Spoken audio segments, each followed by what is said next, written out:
Okay, what are we obsessed with, ladies? Who's going first?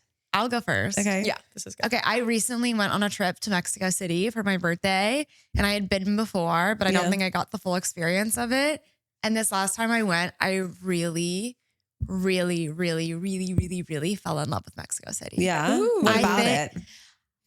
The energy, everybody's walking around. It's beautiful. I mean, it's like a city built in a jungle. They're like the trees are everywhere. The nature is magnificent.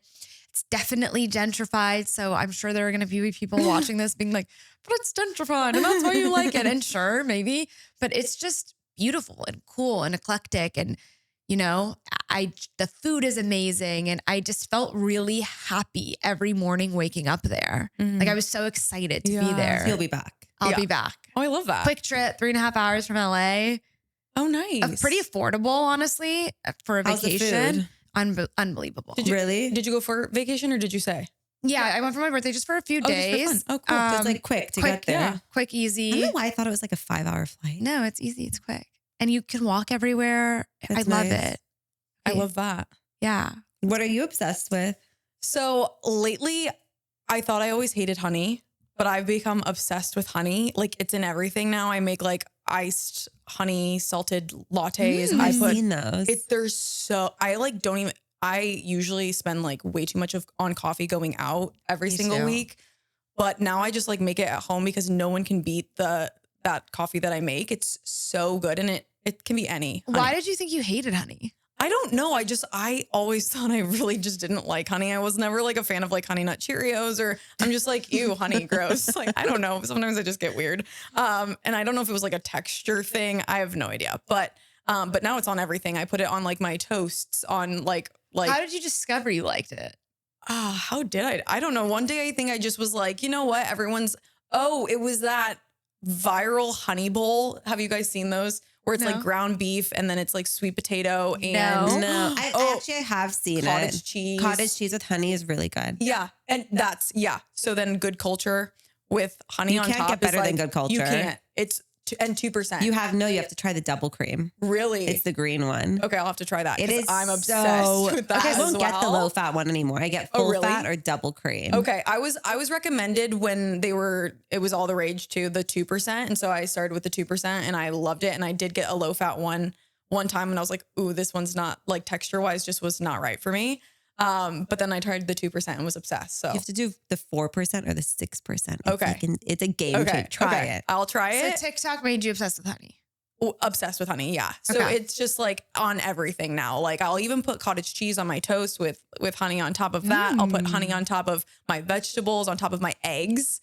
It's actually so good on eggs. The hot honey eggs. I saw that. Yes, so I good. don't know if I could get behind honey and eggs. Oh my I'm gosh, not kidding. No, Michela. It's honestly It's a really good recipe. It's really good. Like the avocado toast with Yeah, egg I and like honey. that. I like that, but It's- not with egg. Honey has replaced ketchup for me. Honey can do no wrong. So I'm obsessed with honey right now. One thing I am not obsessed with is ketchup. Really? I can't. Yeah, I she's can't really even crazy smell about it. Like I actually, Really? I'm like so.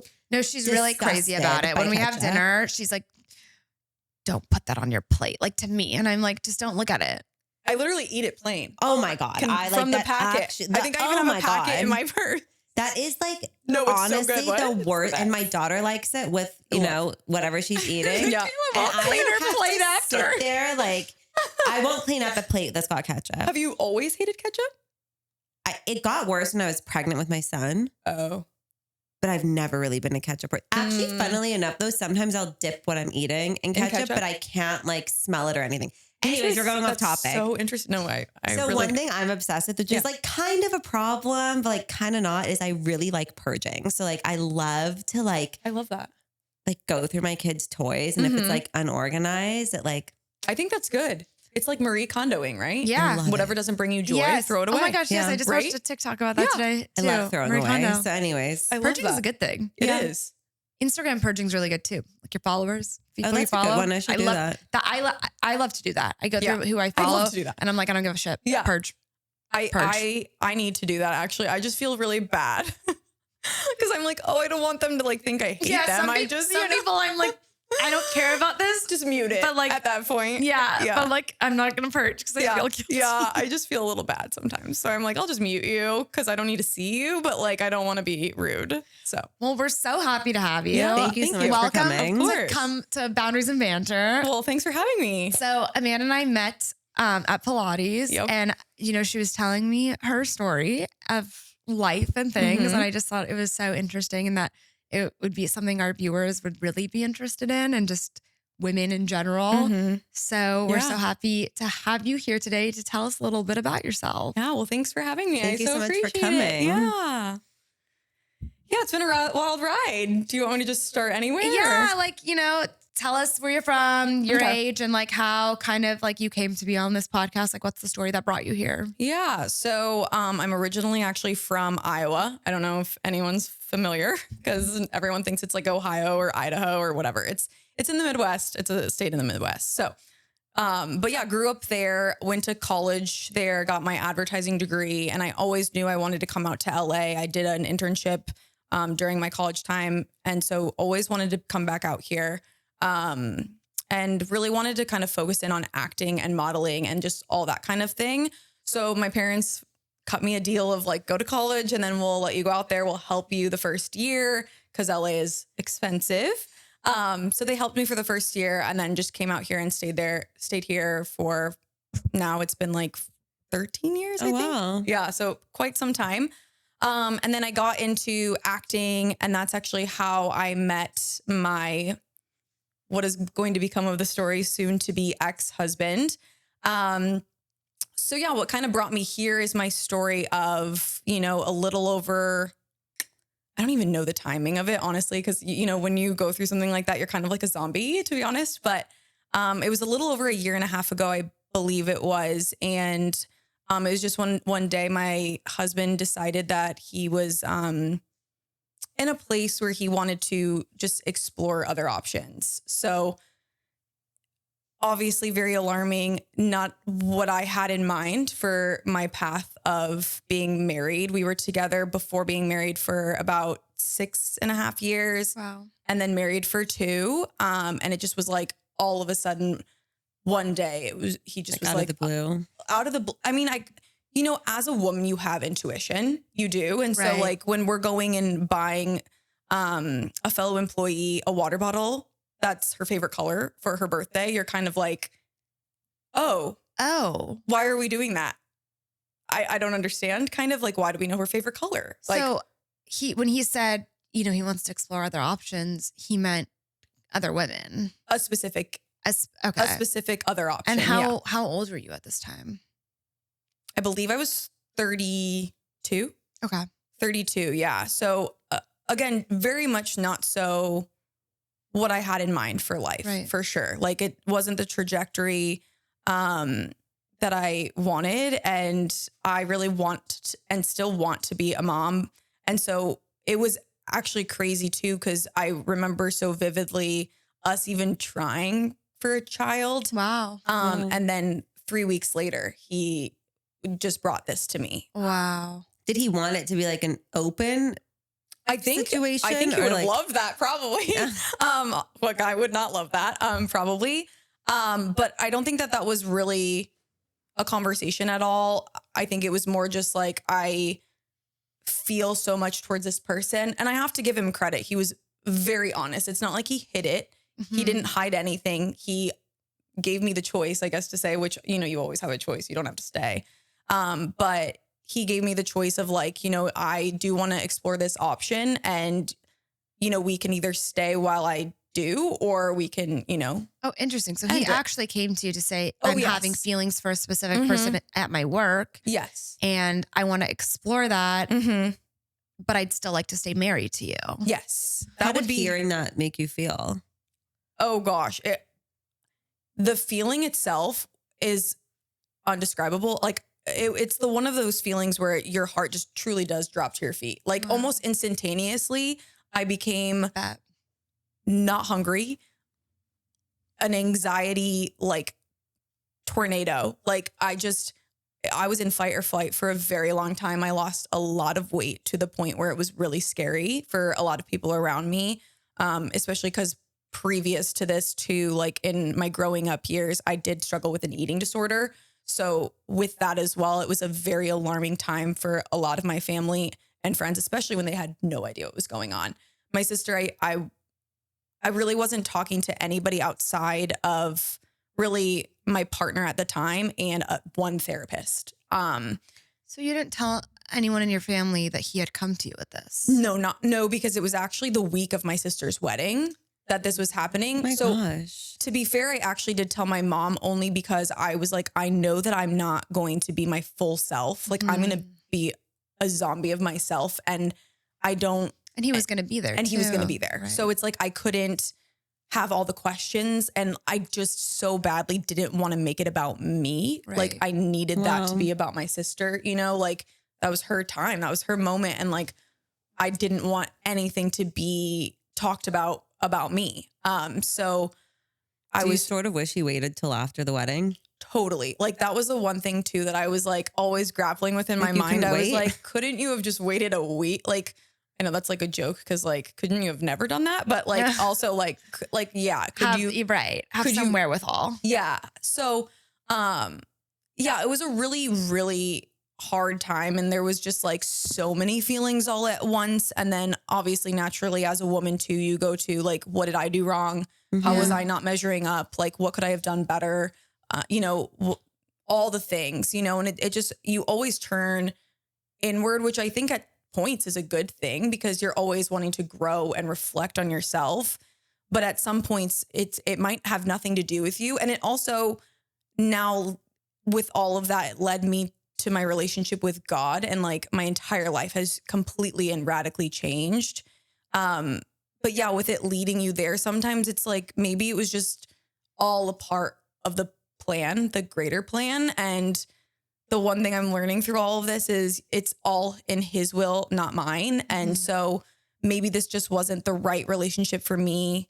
And I would have never left it because I'm a very loyal person, and I will go to the ends of the earth for someone that I love. And so I was never going to leave. So it took God, you know, creating a situation where he could make it better. So for me. So kind of walk us through a little bit about how, like the moment when he told you what it felt like and what you did after. Yeah. So again, it just felt like I was kind of in an alternate reality. I didn't feel like I immediately like just left my body at that point. Out of body like, experience. It really was. Yeah. It just like almost like instantaneously, my heart started pounding like I was going to have a heart attack. My like heart dropped to my feet. I like couldn't believe that this was happening. He was working at a place where he worked the late shift. So this was like 3 a.m. too. He like woke me up and was like, I can't sit with this anymore. I have to tell you. And again, with my intuition, I kind of knew it was coming at a point, you know, because there were always questions where you're like, okay, why are we buying her a water bottle? Why are we getting her dinner? Like, why'd you get DoorDash for her? Like, so there were little things that obviously weren't making sense, or adding up. And then you as a woman go into their phones and you find things too. And so you're just kind of like, these things are not adding up. Like, so it just was very emotional, but also very out of body. And then the next step for me was really, I believe it was like literally the next day, or the timing might be way off here, but whether it was the next day or very soon after, like I had to get on a plane to get to my sister's wedding. So it was very much so like I didn't really have time to fully deal with it in the moment because I was the maid of honor. I had duties, responsibilities, tasks that I needed to get done and make sure that my sister felt ready for her day. Which was also so hard because when I was reading their vows to each other, they were talking so much about differences, bringing them together.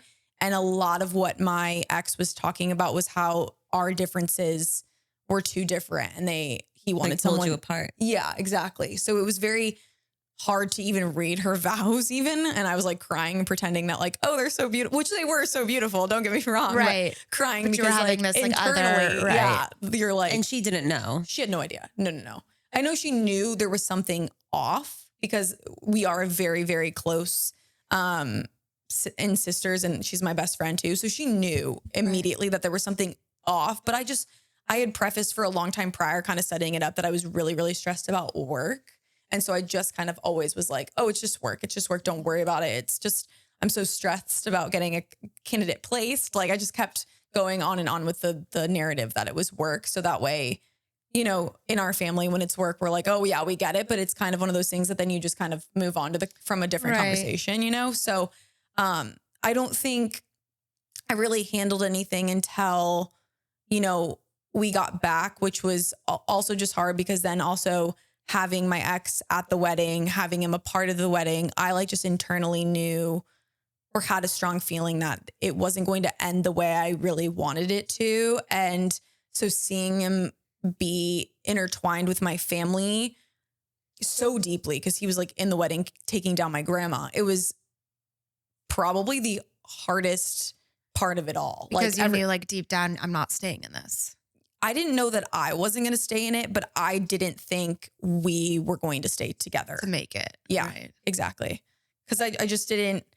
But it was your decision. Like you were faced with the decision of whether or not to stay while he explores this kind of other opportunity or leave.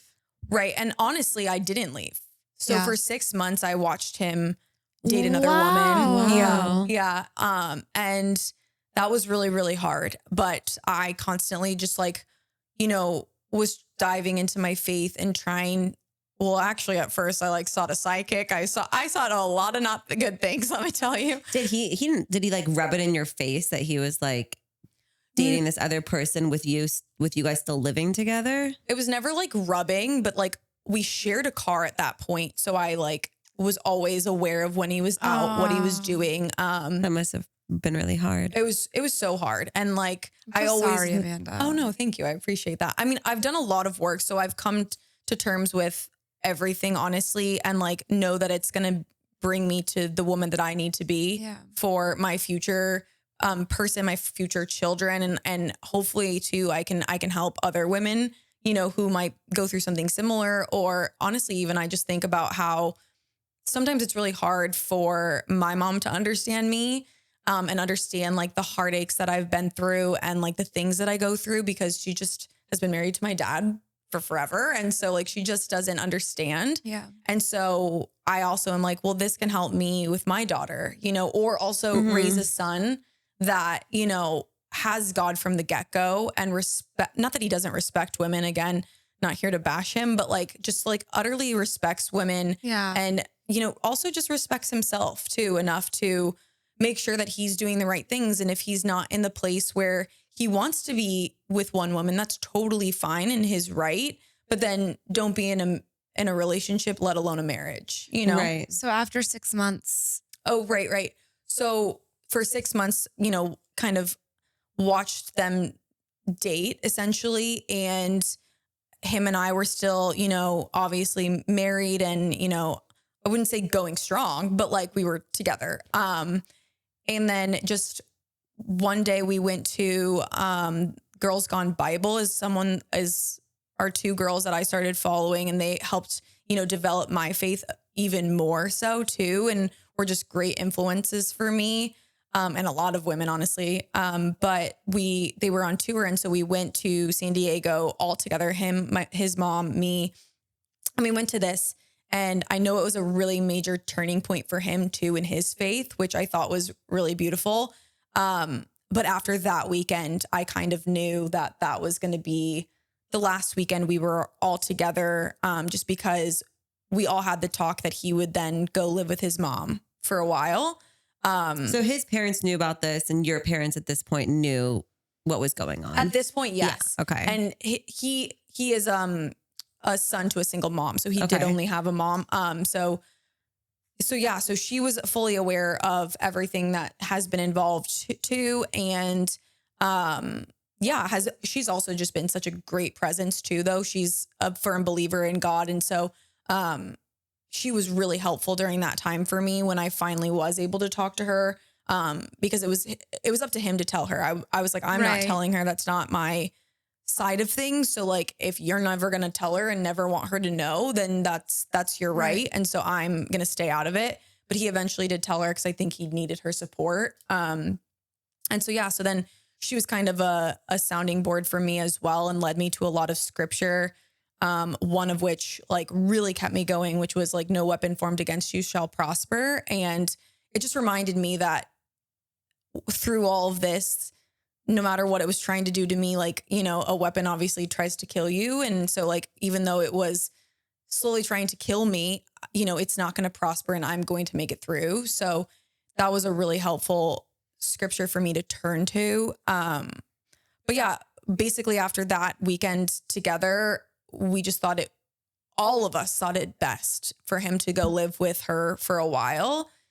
And then it just kind of 1 month turned into another month. And I know that we probably obviously have different perceptions of how everything went down. But my perception is like, the more and more we were apart, the more I heard from him things that happened out there. And I just was like, yeah, this isn't your place to come home to anymore. Right.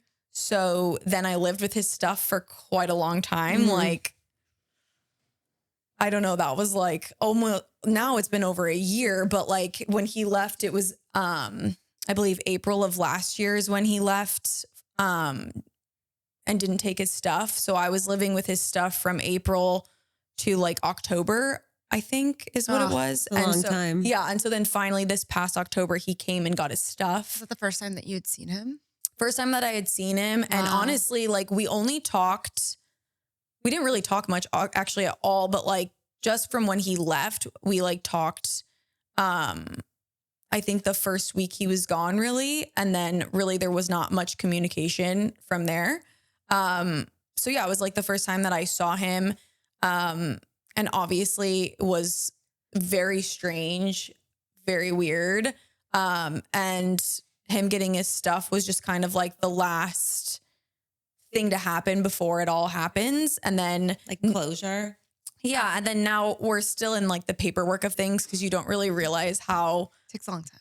it takes such a long time. I didn't know that. I thought it's just signing a. Yeah, when I was in family law, it takes a long time. So it's not just like we're getting divorced, we sign a paper. No. Oh, I didn't know that. And it's, I mean, imagine with kids, it takes a really long time. Yeah. And that's the thing. Like we had dogs, but they're now mine. But Did that all have to be like ironed? Does that have to be like ironed out? yeah, everything has to at least like, cause he also really wanted to make it known that like one of our dogs in particular, I guess like seeing the paperwork and all the things, but like, in the paperwork, it's like if one of them if I ever need to not have one, this is the one that he wants to take essentially. So like, cause you want to do that. Like you want to find like a favorite. Yeah. Oh, Okay. Of course. It was always a favorite, but, it's fine. I love both my dogs, but, no, it's just like in all the writing. And so you have to be so meticulous and you have to be so careful and you have to read everything. And then the lawyers take forever. Like it's just been like one thing after the other. Like my lawyer, like he's like, oh, I'm so sorry. It's been forever since I've gotten back to you. Someone quit and so it's like, then it's like the weird things that like are taking a longer time. Like why did that happen? Like, can we just get this going? Like She sounds like my clients. Right. I mean, obviously it's emotional. I don't want to take away from that, but also it's like, okay, let's get the show on the road. How long am I going to just sit here now? Yeah, like, no. You know, so yes, it is what that is. And, you know, I think it's so interesting though, like towards the beginning of it all, when you finally know you are separating, even the little things like you're taking him off your benefits. And that's like a whole thing that you didn't even think, or like randomly you're getting a text from his dentist saying he's due for his cleaning. And you're like the stop. actual complete separation of two lives that have been formed together is the devil really is in the details. And it's all in like these little things you don't even think of. It's not just It's a lot. Yeah. So after he came and got his stuff in October, were you feeling more, obviously not like comfortable with the situation? Like, I don't think that you'll ever be like, you know, but I mean, were you feeling more of like an emotional separation? Because it's really hard when someone leaves so abruptly and you're still, you know, you're so tied to them. Also, he was correct. But from what I remember us talking, he was the first person that you had been in a relationship with, right? So yeah, he was my first boyfriend, my first just everything. Can we talk about sex? Yeah. Okay. My first sexual experience, like my first, literally everything. Yeah. He was all you knew. He was all I knew. Wow. Like, and then a big chunk of my life, obviously, when you're dating someone from 25 to 30, 32 or whatever, like that's a really big chunk of your life, of your adulthood, of like learning to know yourself and navigating life as an adult. Like it was a lot. And, you know, one thing my dad did say, you know, from the get-go was like, he does think that we both don't know each other, like our own selves. And so this is going to be a really hard relationship to remain, which was... Your dad said that when you guys first got together. Mm-hmm.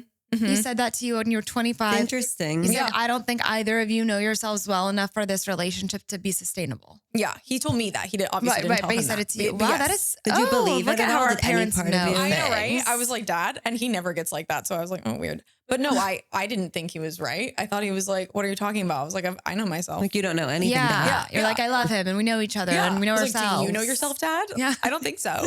But whatever. But no, like he, you know, so, I mean, all in all, like it led me to God. And I think that that's the biggest takeaway I have is just that now I get to have such an amazing and beautiful relationship with God. And I still really wrestle with him because I think going through something like this, being a 34-year-old woman now, and wanting to be a mom, there's a lot that you have to surrender because it really is. That's why I got my tattoo that says his will, but it's really his will, not mine. Like whatever his plan is for me, I have to surrender my plan to that because his plan is always better. When they say like, we plan, God laughs. Yeah. 100%. Yeah. 100%. It's like, you know, your mom always tells you that throughout your life growing up and you're like, whatever, mom. But I love that you're here to talk about this because obviously we're really devout toward Judaism. Mm-hmm. And and I think when you're devout to something like Judaism or Christianity and you really are a big believer, like God or the universe or whatever higher power it is you believe in, there's a plan that's already written out and you're just like living through it. Right. And so this was in your plan and it must be, I think it requires so much strength to be able to surrender to that because right, like you said, you're 34, you're grappling with all of these feelings of like, everything I knew is gone. Yeah. I wanted to be a mom. This is not where I thought I would be when I'm 34. Right. But now I have to believe in this fictional thing that I don't see, that it's just part of this plan. And somehow it's all going to come together in the way that my life is supposed to be. Exactly. Really hard to I feel like looking at you, I'm like, wow, like you let go. Like that's the right thing. Like you did what you needed to do. But if you're in that situation, it's extremely hard to give up that control. Yeah. And I didn't for a very, very long time. And I'd be lying to say that I still fully given up because something now that I've definitely given up on the hold that I've had on that relationship. Right. You know, there's been new people that have come into my life. And that was another thing that was so crazy. When I finally decided to dive fully in with God, I got baptized and it was such a beautiful experience. And I had never felt the Holy Spirit the way that I did that day. It was insane. Like everyone that like randomly, you know, the things where you invite people to things and they're like, yeah, I'll come. And then they're not there. I invited people to this because I was like, oh, they're going to all flake. It's fine. Every single person showed up.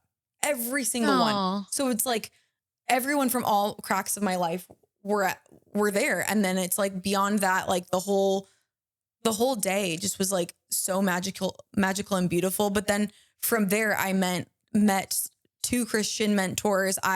You know, the way that he was just placing people that had such extreme godly wisdom into my life, I just knew it was like an orchestration of him. And I just, you know, was so grateful for that because I still struggle a lot with, oh, like, am I hearing God or is that just like my gut? Like, or is that God? Or, oh, did God just speak to me? Or like, what? Is like, that like how in do my I head? hear Yeah. him? Yeah. And like, and I know that the more and more you dive into scripture, the more you can like decipher who's God, who's not, and what voices you should be, you know, partaking in conversations with. But just, yeah, the way that he like implanted people in my life and the way that like it's also even changed my mom's faith. Like she at first was like, oh, Amanda, God can't do that. And I was like, Mom, God can literally do anything. Yeah. She was also very strict Catholic. And so like just very much so not a relationship with him. It was just like, oh, how can I show him gratitude? What can I pray about? Like just do the check marks and like all of that. And then we're on our way, but it wasn't like a firm relationship. I kind of make the joke, but I really do it. I'm constantly like inviting God into every aspect of my life. So like, even for what I was wearing today, I was like, God, is this like a good thing to wear? Do you think is it like respectful? Like, is it okay? Love that. Like, I really love that. Driving, I'm like, please God be with me right now because like I am about to be really late and I'm going to get very road ragey and I don't want to be that person. So can you just be with me? You're always kind of like checking seeking in. this higher Always. power to guide you to be the best version of yourself. I think that's Always. fantastic. Yeah. And even before this, I was like, please God, like whatever you want me to share, allow me to share it, but like also eloquently and with your wisdom, like speak through me, God, because I really do just now at this point want to be a vessel for him and do whatever he has planned for me, whatever that looks like. And am I going to stumble and fall along the way and probably do some stupid things? I think, yeah, 100%, because obviously none of us are perfect. Otherwise we'd be God or Jesus, what we believe in. And I'm just trying daily the best that I can, but also to not get so like overwhelmed with still my idea of life. Because when you are 34, you have, the ticking time bomb, and it's not even the time bomb of like, oh, this is what society needs of me and wants of me. It's like your biological clock. It's like, I want healthy children. Yeah. And if God gives that to me at 40, great, like totally fine. I just want them to be healthy. And it's just beyond 35, you're a geriatric pregnancy, It's true. Yeah. So it's Well, if this overwhelming. makes you feel better, I does. read something the other day that there are more pregnancies now with women over 40 and over I love that. than teens. Yeah. I actually heard that, I think, on the radio. It's crazy. I love that. Can I ask you something? Yes, please. I have two questions that are unrelated. One Okay. is how did you grapple with forgiving your ex-husband, forgiving the girl that was it cheating? I mean, that's like always the fine line. I think for a long time, he even was like, well, it's not cheating because I'm telling you what I'm doing. And, I really do have to give him kudos of the fact that I can't imagine how hard that is to come to a person and say like, I need to explore this option because I just think that this might be my once in a lifetime person. Yeah. So especially when you're like, well, that was supposed to be me. Yeah. So that's weird. But so I do have to give him credit for being honest through the whole thing. He really was extremely, like almost overly honest, but then I wasn't in the blue. And Okay, so my question to you then is that how did you forgive him? How did you forgive her? How did you have any anger towards yourself for staying for that 6 months? Because I will say, I think a lot of women will hear this and think, well, you should have left and you should have this. And I think it's so much more complex. It's actually why I really love your story, because I don't think that there is one way to handle this. Yeah. And you were in a really difficult position. And I think you deserve a lot of grace for staying for that 6 months, because you were so young. You didn't know anything else. What if you wanted to stay for forever? That's your choice. Well, looking back on it, would you have stayed for 6 months again? But also like, and how did you forgive all of these parties involved, including yourself? So I think it's really hard. And the one thing that I have to work on in my life is forgiving myself for anything that I do in life, because I'm very, very hard on myself. So that one if in full honesty, I'm probably still working on forgiving myself, just even for probably, ignoring red flags in the beginning and ignoring the age gap and just things, and so that requires a whole different side of forgiveness. But to forgive him, I'm just a very forgiving person, actually. So, I think that there's still aspects of it where I need to dive deeper into the forgiveness, because I think overall the actual act of it, of him cheating or whatever we want to call it, I have forgiven on both ends, on both parties, for her, for him, because I just know that they, now diving deeper, you know, they both are broken people, and, you know, they just both need to find what I have been able to find, you know, and they, I don't think meant any harm, but I don't think that they thought beyond themselves. Right. But yeah, I wish them both truly nothing but the best, and for them to both find their people. And, you know, if that ends up being them, obviously I don't know either one of their situation now. I have no idea, but if that ends up being them together, great. If it ends up them finding their perfect people, amazing. You wish them well. I do. I wish them so well. And I do know from, just to not get into her story, but I know from obviously him sharing when he was talking to her, I know some of her story, and I do know that there is a lot there that I can have empathy for. And I really hope she is in a better place. And I hope she, you know, is respected in her future relationships, because I know in the past she hadn't been. And I don't want to give away her story, so I'll leave it at that. But I have forgiven them. It took me a minute. It was not easy, but it was a lot of just like, this is what God would want from you. And God has forgiven you for all the wrongdoings that you've done, and no sin that you have, you know, done is like considered better than their sins that they did to you. And it's just unfortunate that it was done to you, but you still have to forgive them. So definitely have forgiven them on those aspects. I think I'm still grappling with the forgiveness of, this may put my motherhood in jeopardy kind of idea. That one I'm still really struggling with. However, I'm working on that one. Yeah. That one's going to be a process. But yeah, I'm working on that. And looking back the whole time, because when I finally was able to talk to people about it, they were like, kick him out. Do we need to fly out there, get his boxes out, kick him out? Like, what? And I just was like, no, like, that's not how I want to handle this. I want to handle this with the love and care that I've given to this entire relationship, the patience, the kindness, like just the whole thing, you know, that's just, and some may look at that and be like, wow, you don't respect yourself at all and you're a weak person. And that's okay if that's their view of me then, and that's fine. Their interpretation. Yeah. But for me, I'm like, I think so many people are so quick to be like, get him out. Like, oh, F that loser, like this and that. And it's just like, that's never been who I am innately as a human being. I'm just a lover. And a lot of the times a lover more than I love myself. So I know that that's something to work on, but I do think even still knowing and loving yourself, you can still be a kind and respectful human being to somebody else. And I just wasn't in the place to fully end it. This was a marriage. It wasn't just a relationship for me. I promised in sickness and in health, like in the good and bad times.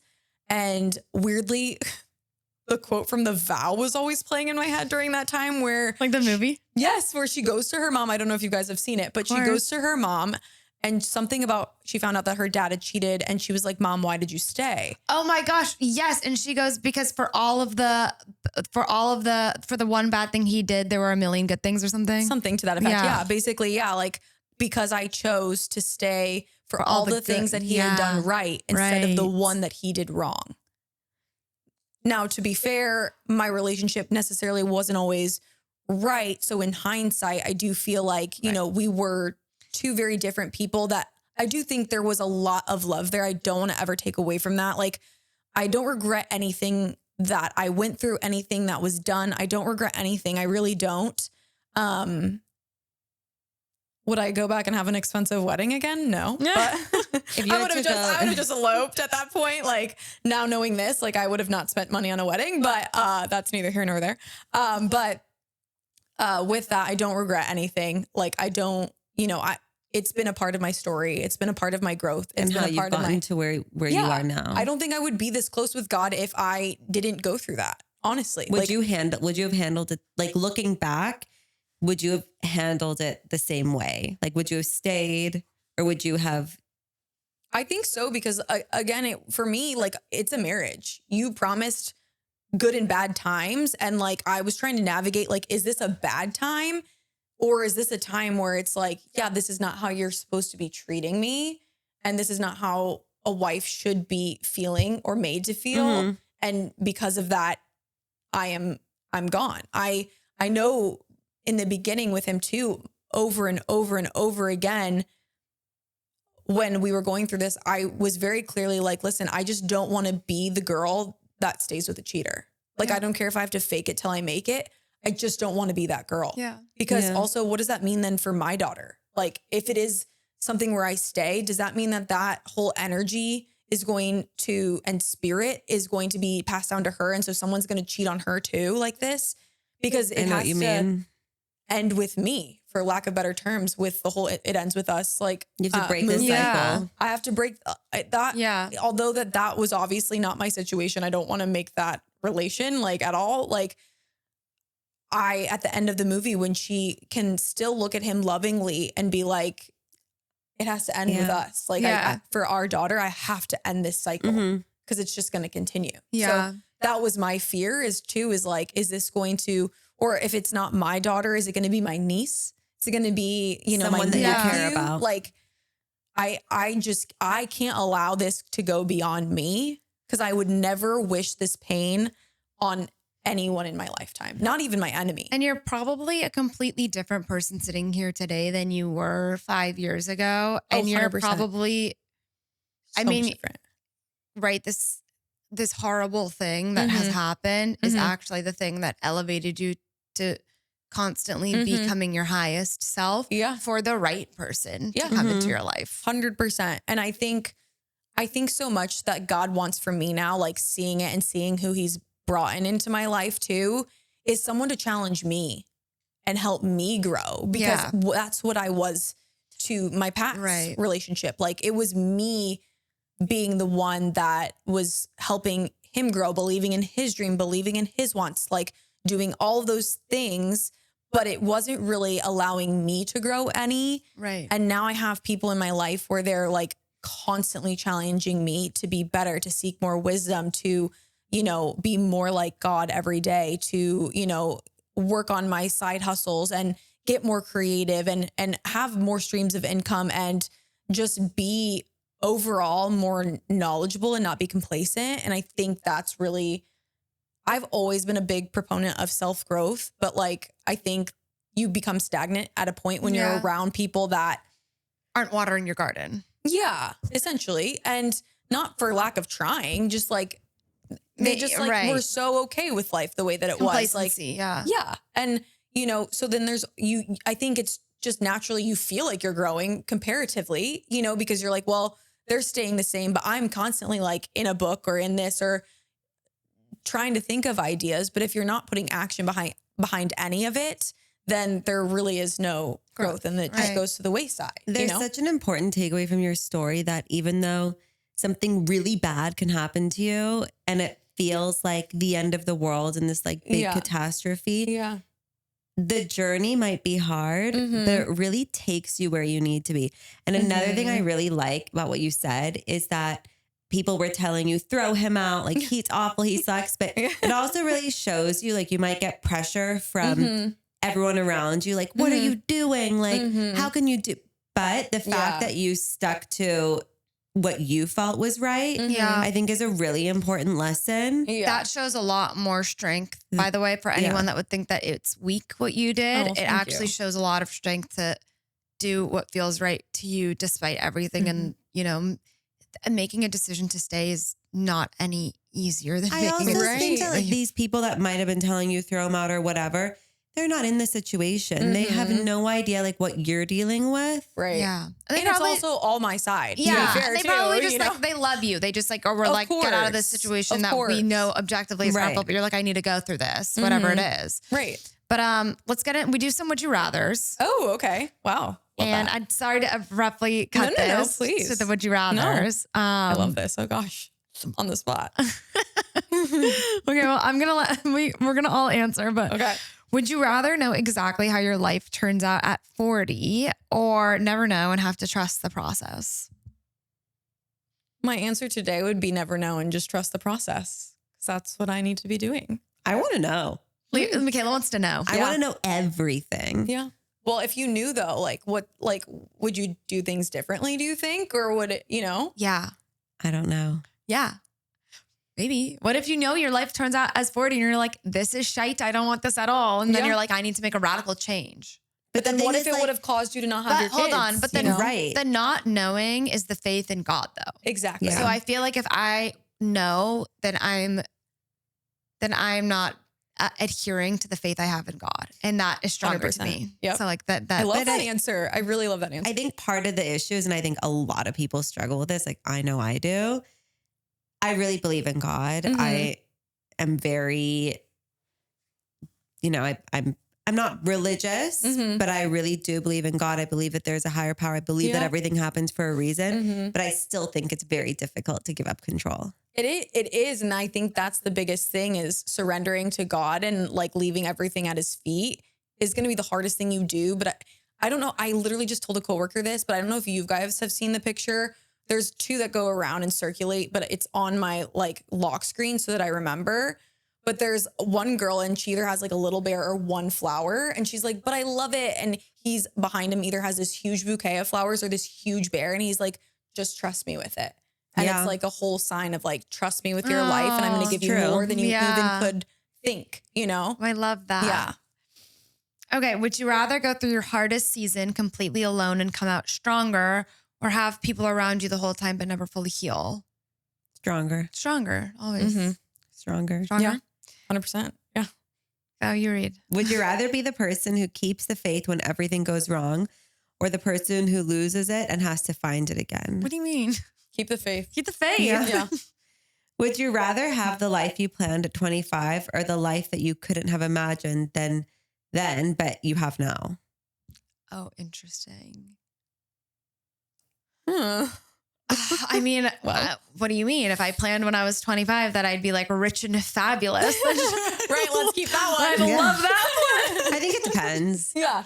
Yeah. I mean, yeah. Right. I mean, ask me in 5 years because do I want to be where I'm at right this second? No, I would love to be married. But you don't know what's going to happen for you in 5 years. Exactly. So that's the thing. It's like, I'm very hopeful. I'm very hopeful that this all led me to where I need to be. Right. I'm going to be a wife. I'm going to be a mom. I'm going to have all the things. You are. Yeah, So for I sure believe- you And are. you're going to be, because of everything that's happened to you and what it led you to, you're going to be the most amazing mom and the most thank amazing you. wife. And your story will continue to give people strength. Yeah.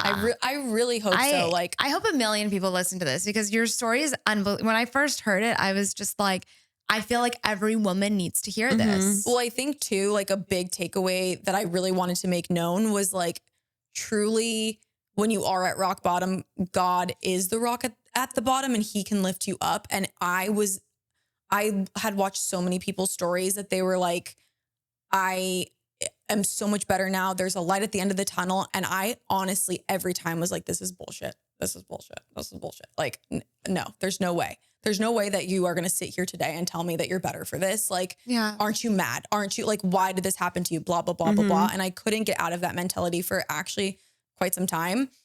But I'm like here today to tell you that like, you are going to be stronger. You are going to be better. You are going to have, a better perspective of life. And, maybe you don't know everything, but I think that's something to be said too, is you now know you don't know anything. And so then you're just wanting to learn, wanting to grow. And there is such a light at the end of the tunnel and you think you're going to die and you think you're not going to make it without this person, but you really will. And you'll come out better. You really will. And there will be someone that's going to be out there for you. Who knows who that is, because for so long, your brain is wired with like husband being this person. And so like, it's hard to like, even just hear someone say husband and like your brain not pull up the picture of him. It just has happened to me all the time. Like, and so that's a hard rewiring, but it will happen. And you're going to be with somebody that is just like so perfectly meant for you and meets you where you are and might even meet you in your healing and like go through that with you to remind you what a beautiful, amazing human you are and what you have to offer them too. I think it's That's a really really great beautiful. place to leave off. Yeah. Thank you. Thank Thank you you so much so for much, coming on. Amanda. Oh, this was so fun. I literally was like, oh, what am I going to talk about for hours? But I could talk more. So thanks so much for having me. I Thanks appreciate for it. being here with Yeah. us.